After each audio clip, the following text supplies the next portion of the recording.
Trado, content de vous retrouver pour la mise à jour des zones d'accumulation rationnelle sur l'or, l'argent et les platinoïdes. On commence tout de suite par les actualités. Première actualité que j'ai trouvée pour vous, ça y est, c'est officiel.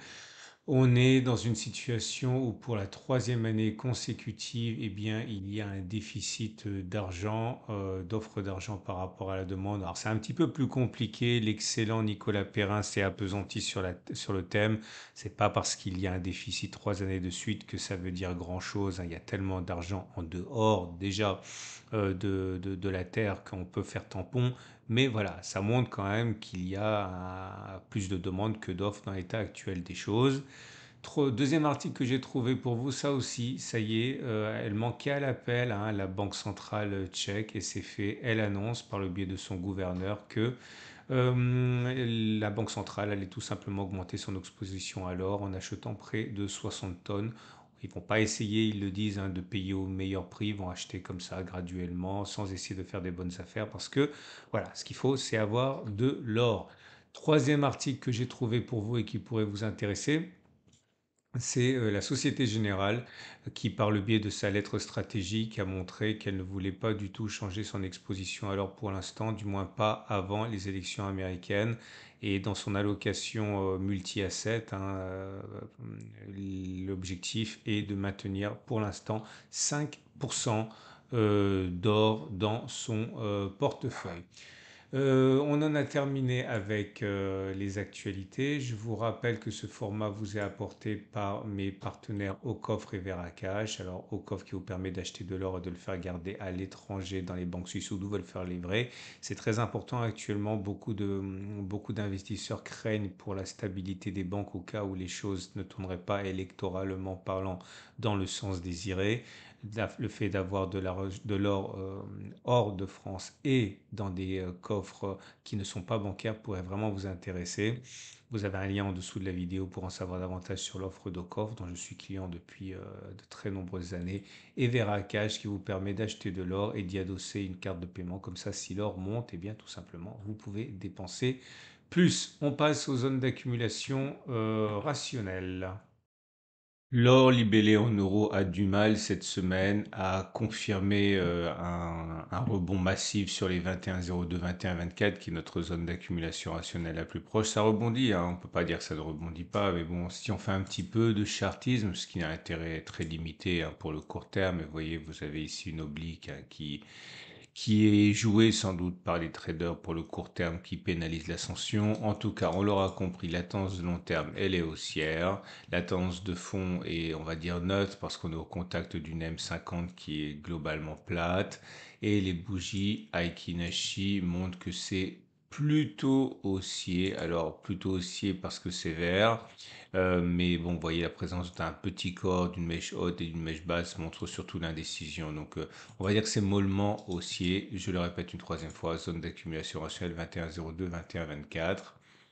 Pour l'or, mais libellé en dollars, c'est la même chose. On a du mal à rebondir. La zone d'accumulation rationnelle s'éloigne, mais c'est pas pour autant qu'on va pas y retourner. Elle est à 22,89, 22,66 $. Aujourd'hui, c'est un accès de faiblesse qui nous ramène en dessous de la M50 dont la pente est plate, voire légèrement baissière. On va dire que c'est neutre à légèrement baissier également. La tendance long terme, par contre, n'est pas remise en cause. C'est haussier. L'argent libellé en euros qui également passe une très mauvaise journée, une très mauvaise fin de semaine. Nous sommes toujours sur une tendance de long terme qui est haussière, une tendance de fond qui est haussière pour le coup, mais l'attaque du jour, c'est-à-dire moins 4%, nous amène à considérer, hein, le retour sur le zone d'accumulation rationnelle des 26,5. Alors j'oublie à chaque fois de corriger ça, on va le faire tout de suite. 26,5 jusqu'à 28. Ok, ça c'est notre zone d'accumulation rationnelle.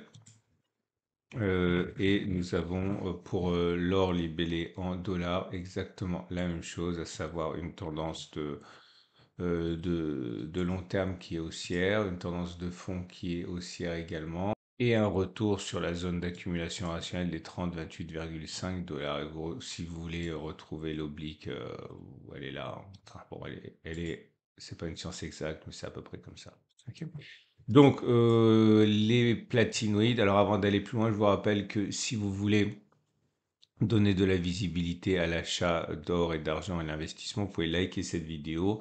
L'algorithme YouTube propose davantage les vidéos qui sont likées. Donc, un, ça me fait très plaisir. Deux, ça promeut notre œuvre collective, à savoir l'investissement en métaux précieux. Et on passe tout de suite au platinoïde. Je vous rappelle que ce format est mis à jour 2 fois par semaine, hein, donc n'hésitez pas à vous abonner non plus. Et les platinoïdes, alors c'est le palladium explose cette semaine, regardez ça. Il s'est passé quelque chose sur la zone d'accumulation ancienne des 819 734. La progression on a juste fait une petite touchette ici, regardez, c'est magnifique, hein. Visiblement, elle était attendue en embuscade par les acheteurs. Et cette semaine, en l'espace de 4 petites séances, on a pris plus de 14%. Insuffisant pour passer au-dessus de la M200, la tendance de long terme demeure baissière. Par contre, la tendance de fond est note puisqu'on est au-dessus de la M50 qui descend. Et là, vous allez voir la différence, hein. Les bougies Ekinashi sont très belles, elles sont haussières. C'est des grandes bougies vertes comme ça, sans mèche basse, donc c'est haussier, hein, pas de doute. Et vous avez le palladium mais libellé en dollars cette fois.